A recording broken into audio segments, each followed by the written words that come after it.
on out. You'll have to get up there the old-fashioned way.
Seriously, Sean?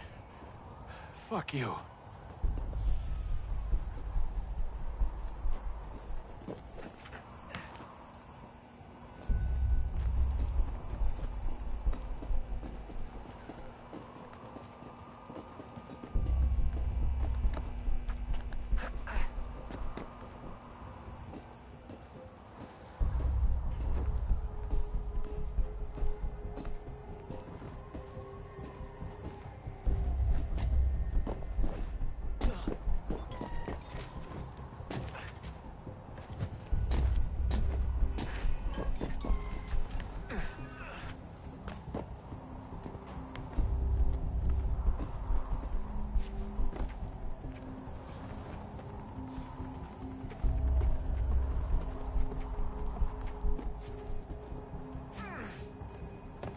Jesus. Look on the bright side.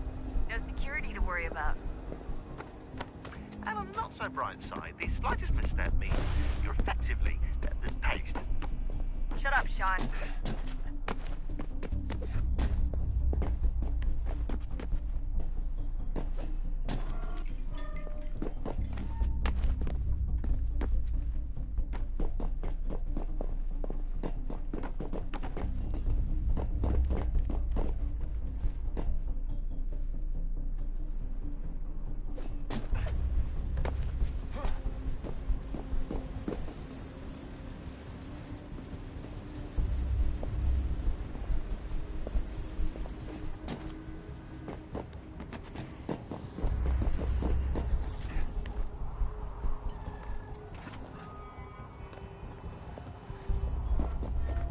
Almost there, Desmond. Once you reach the top of the lit-up crane, you should be high enough to make the jump. Should? It'll be fine, don't worry. Well, you might want to worry a little. I'm pretty sure she was high when she was running the numbers. Sean! A joke. It was a joke. Or was it?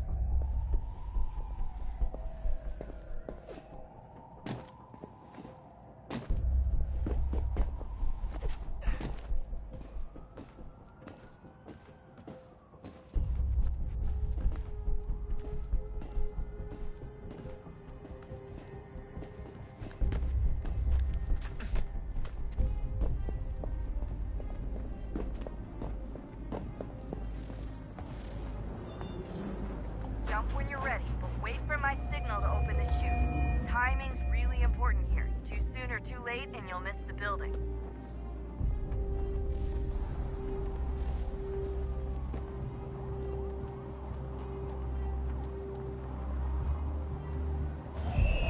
Now! Open your chute, now!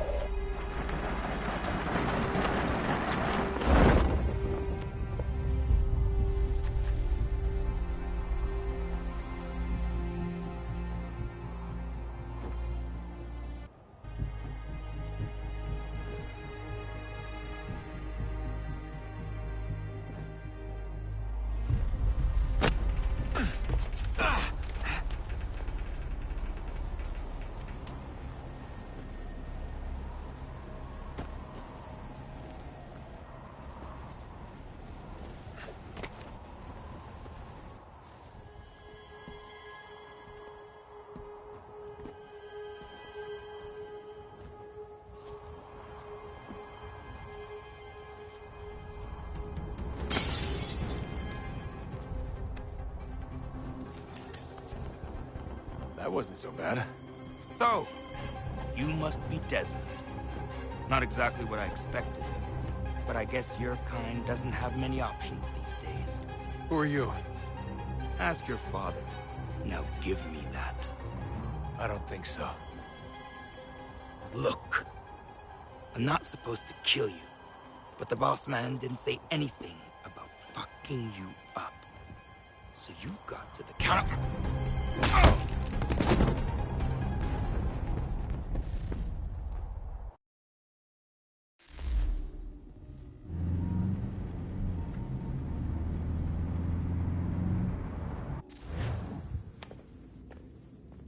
So who the hell is Daniel Cross? Believe it or not, he used to be an assassin. The assassin, the way I've heard it told, but it turned out he was a sleeper agent for Abstergo, programmed to infiltrate and destroy the organization. How did he know you were there? We could be compromised. They must have caught me snooping inside their network and sent Cross to see what we were after. If they were aware of our current location, we'd know. Though, I will say this. It doesn't bode very well for future expeditions. I've set up some cameras topside. If anyone shows up, we'll see it.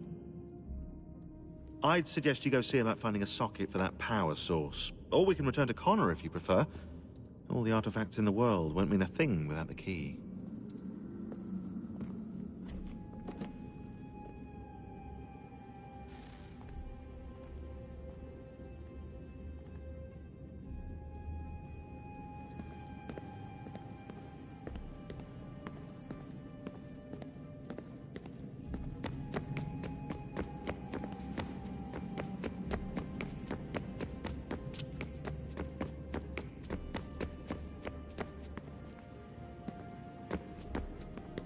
Ah, Desmond, there you are. Can I ask a favor? Maybe? When this is all over, I'd like to try turning the dial back on the Animus. Like, all the way back. To the time of the first civilization. You think it would work? There was no real loss of fidelity when you visited Altair. Then again, that was about 1,000 years ago, and I'm looking at going back at least 70,000 more. Sure, I'd be up for it. Be interesting to see what things were like back then. Excellent. I think it would prove most enlightening.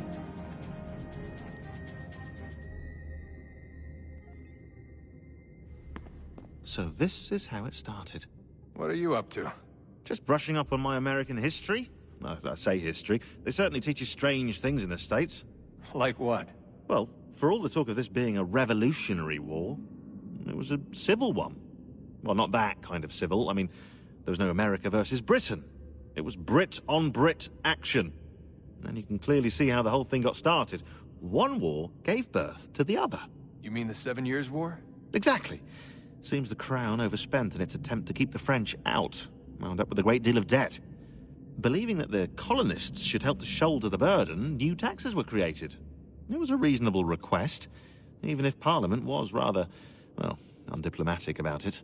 Well, it's not really fair to tax people for a war they didn't want any part of. What? Didn't want any part of?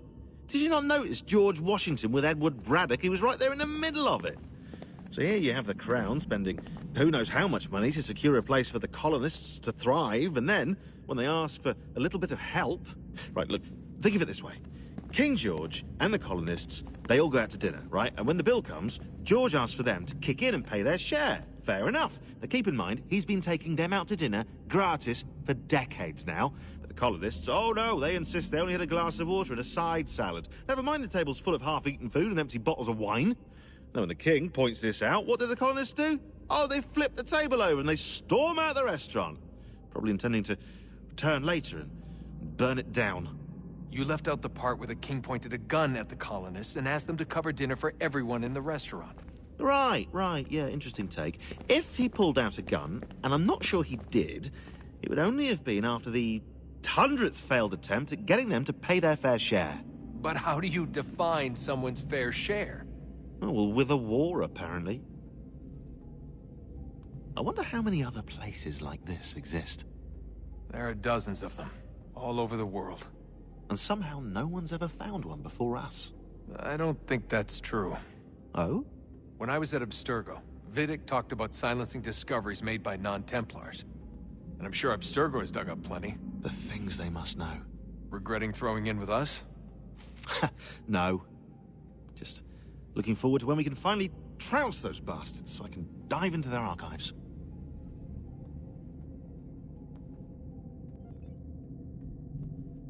Oh, I think I found a lead on another power source.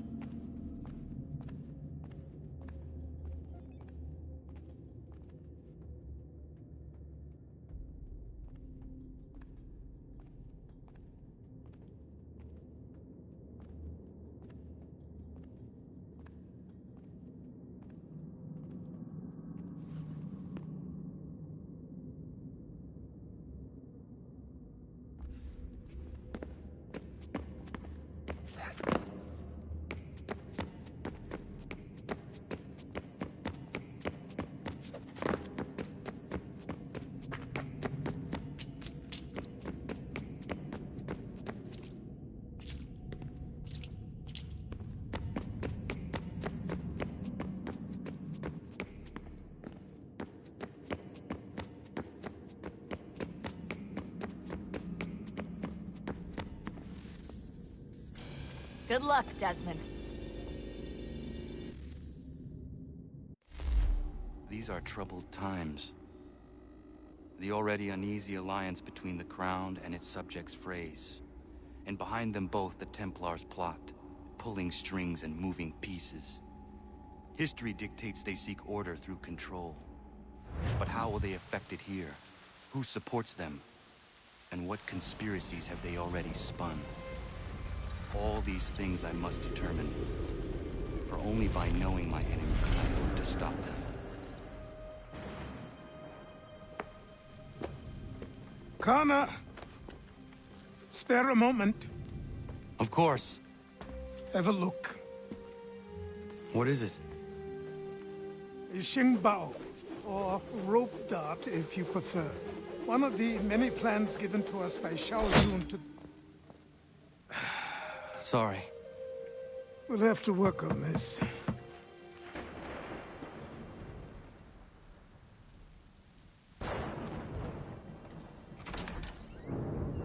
Ganondogo, Yes, my friend. what brings you here? Is the village all right? For now. What do you mean? What has happened? Men came, claiming we had to leave. They said that the land was being sold, and that the Confederacy had consented. We sent an envoy, but they would not listen. You must refuse! We cannot oppose the Sachem, but you're right as well. We cannot give up our home. Do you have a name? Do you know who is responsible? He's called William Johnson. Where is Johnson now? In Boston, making preparations for the sale. Sale! This is theft! Connor, take care. These men are powerful. What would you have me do? I made a promise to my people. If you insist upon this course of action, seek out Sam Adams in Boston.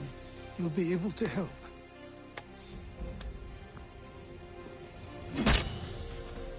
What have you done? When my people go to war, a hatchet is buried into a post to signify its start. When the threat is ended, the hatchet is removed. You could have used a tree.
Sanctions and demonstrations won't suffice, Sam. We need to act, and I'm talking about more than a sternly worded... Ah, Connor. Hello again. What brings you to Boston? You. Would you excuse us, fellows?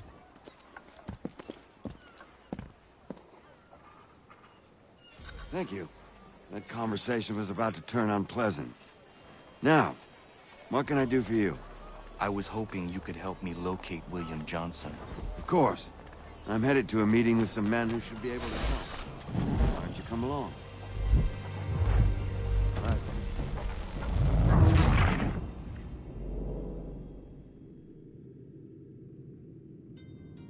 Thank you. That conversation was about to turn unpleasant. Now, what can I do for you? I was hoping you could help me locate William Johnson. Of course. I'm headed to a meeting with some men who should be able to help. Why don't you come along?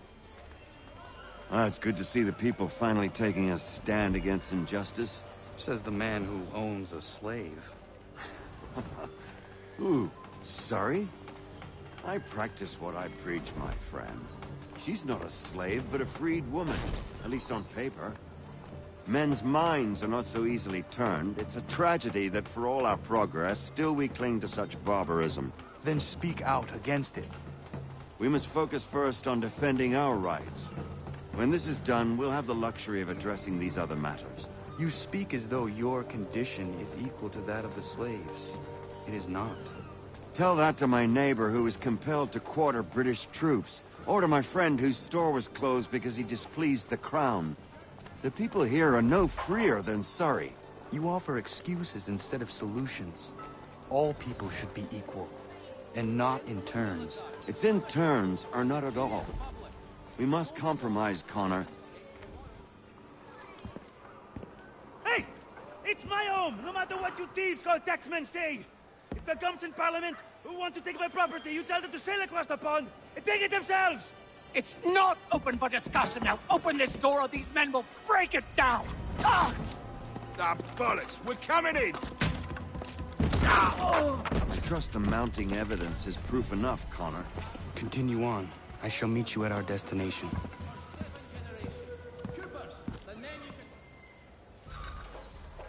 Is that all you have? Could use some support!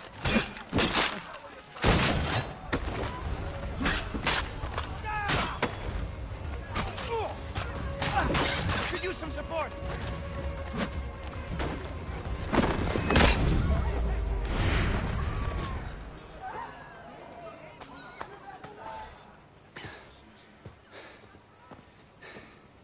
Justice for once. I dare the governor to send more. You all right? I'm fine. It's not my first dance. For all their teeth and claws, these little foxes, they fight like puppies. Thank you, my friend. I'd buy you an ale, but I'm expected somewhere else.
Connor, I'd like you to meet some like-minded friends.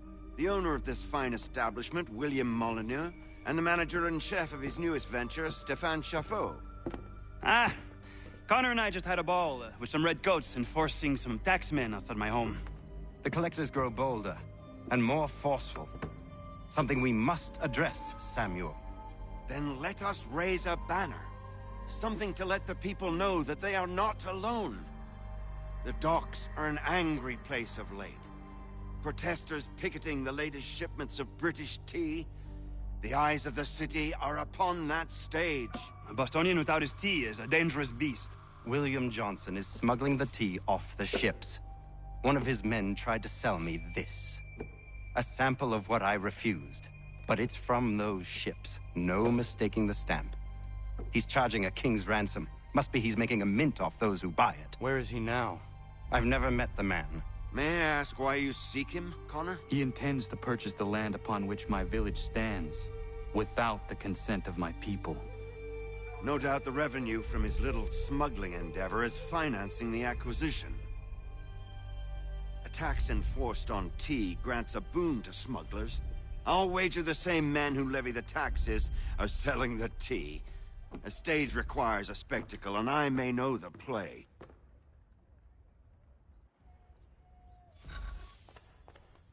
Connor, head back to the docks and see to the destruction of the tea. If you should need us, return here.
Go on,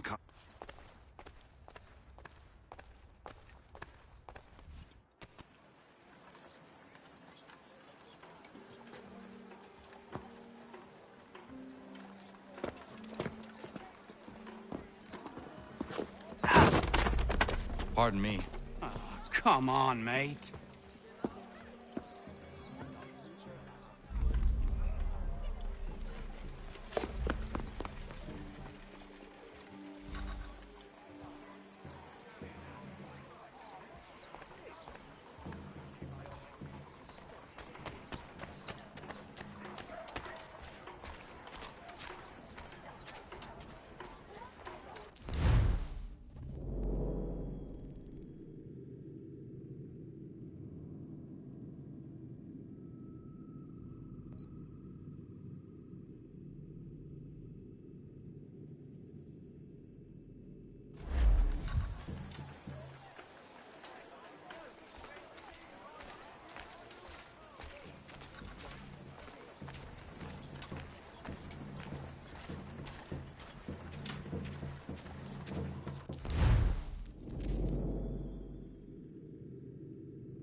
Stefan, what is wrong? Where is Sam Adams? Who cares? I've been robbed! Oh, vont me le payer, ces scélérats de merde!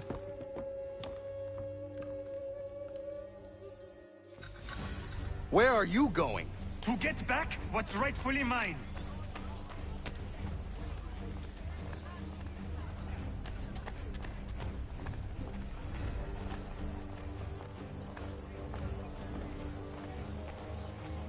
Oh! Regardez! Some pathetic redcoats waiting for a beating! I will match your face to your jacket, Capule!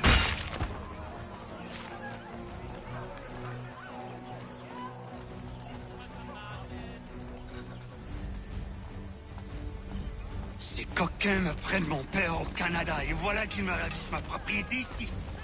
Il suffit.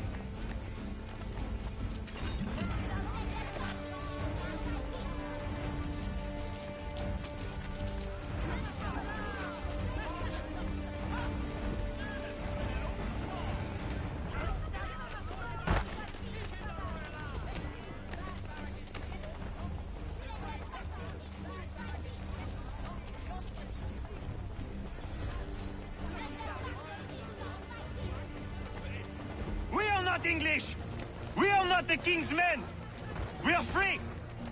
But the king sends these redcoats to push us around! They are not our masters! This is our city! Let's show them who owns it! It's time to fight! Stefan, please! Stop and listen to me! I've listened for long enough. They come into my home and take my things? I will get my revenge. The man responsible for this will pay. His friends will pay. Voilà trop longtemps que je subis ces affronts. Ils vont goûter de mon courroux.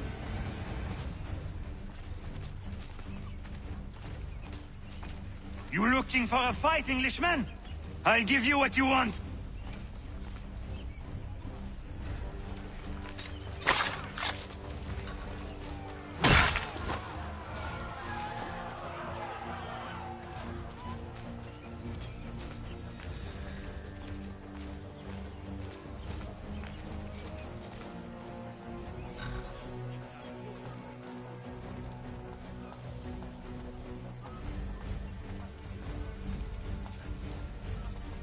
Hey! Redcoats! Your king!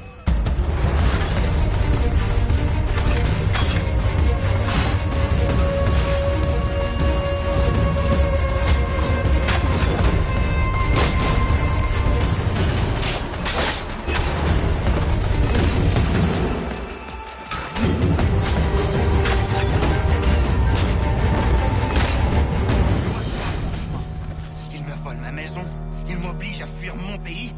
Et les voici qui veulent s'approprier ma nouvelle demeure.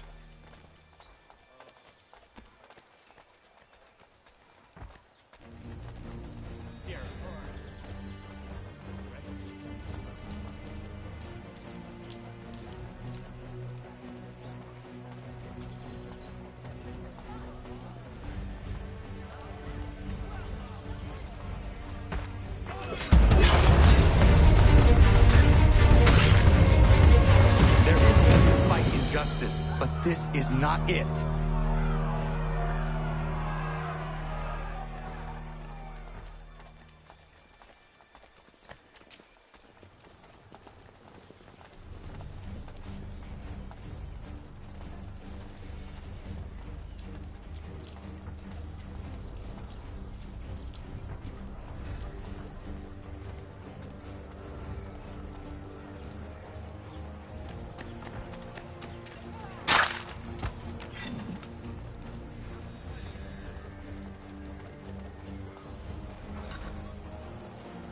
Destroyed?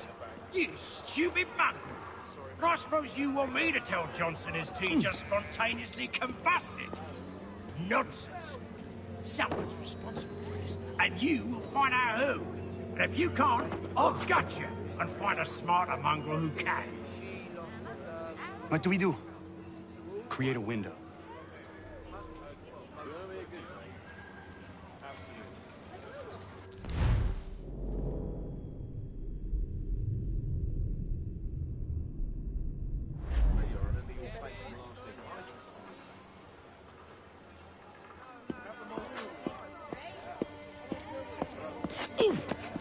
bloody hell are you?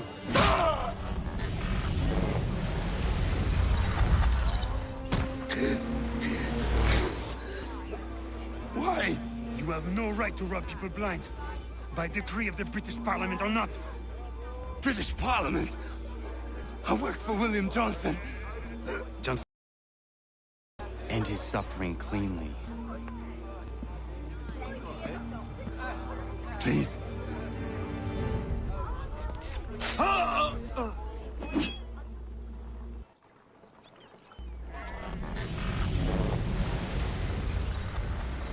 The people seem to have an ear for you. What are the things you lost?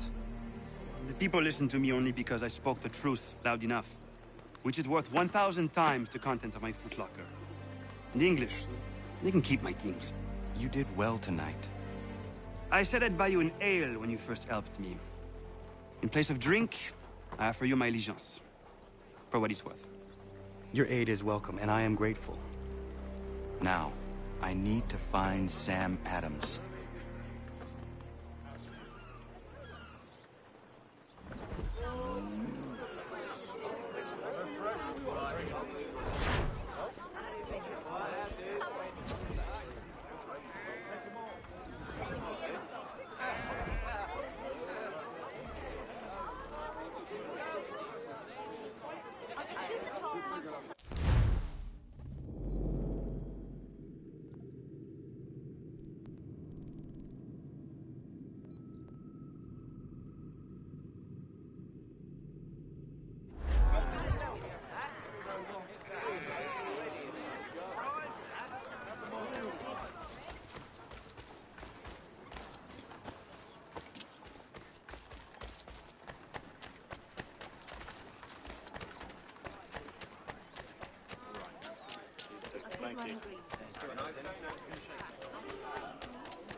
Terror grips our city because of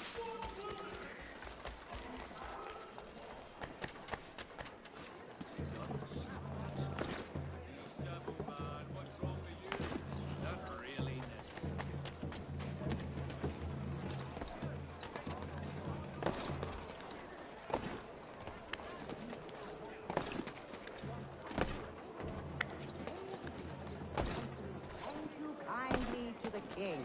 The king can kindly kiss my arm. You'd like that, wouldn't you? You can kiss it as well. Enough!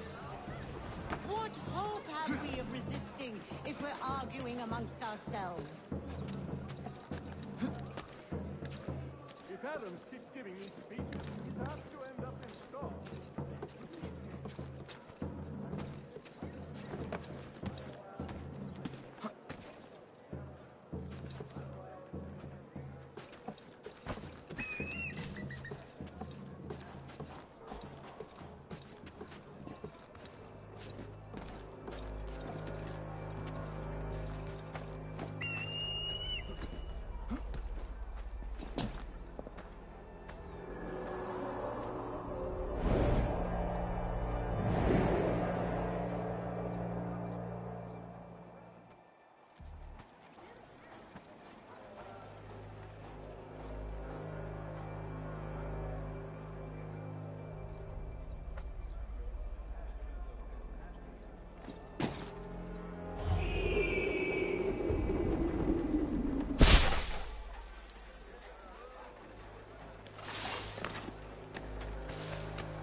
What happens now? We wait for the signal.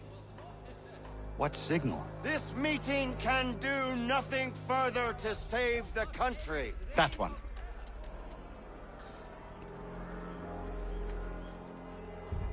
Evening, gentlemen. Shall we be off? No. What's the matter? I have spent today drawn from one bit of madness to another with nothing to show for it. Before I go any further, I would like to know exactly what it is you intend. Of course. First, we make our way to Nathaniel Bradley's house to fetch the rest of our little group. Then it's on to Griffin's Wharf, where we board the ships and dump the tea. Simple as that. Simple seems a bit charitable. Cheer up, Connor. For tonight, we are all victors. The Sons of Liberty get to send a message to England, and you rob William Johnson of his financing. Your village will be saved. I've an idea. Why don't you lead the way? That should keep us out of any further trouble. Am I right?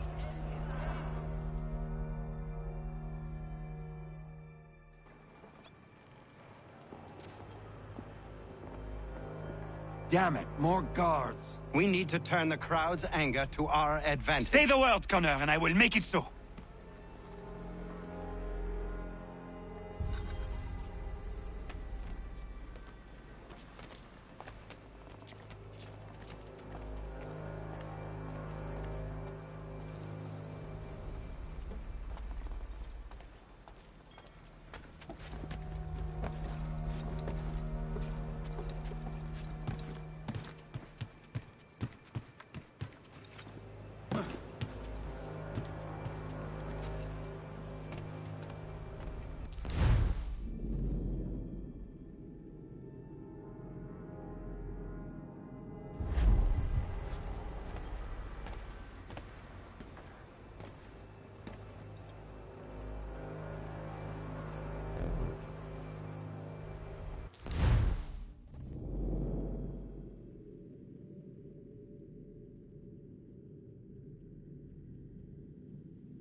We need to keep those bastards at bay while the tea is being dumped.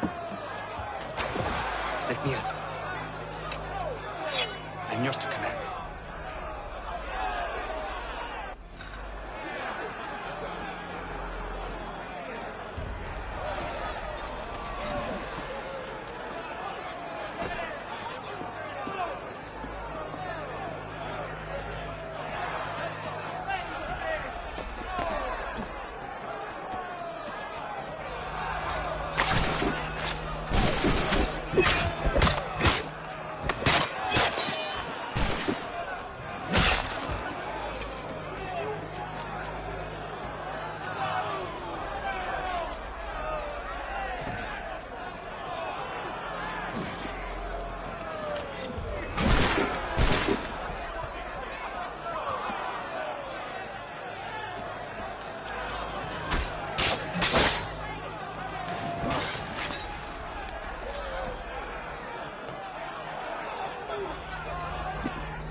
Done it!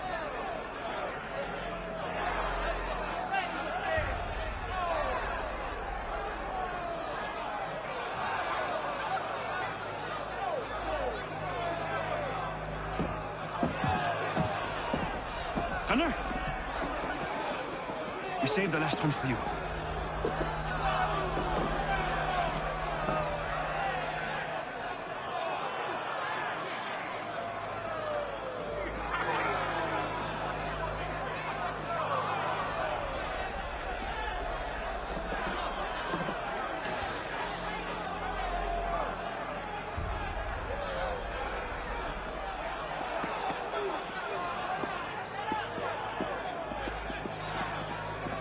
we get out of here.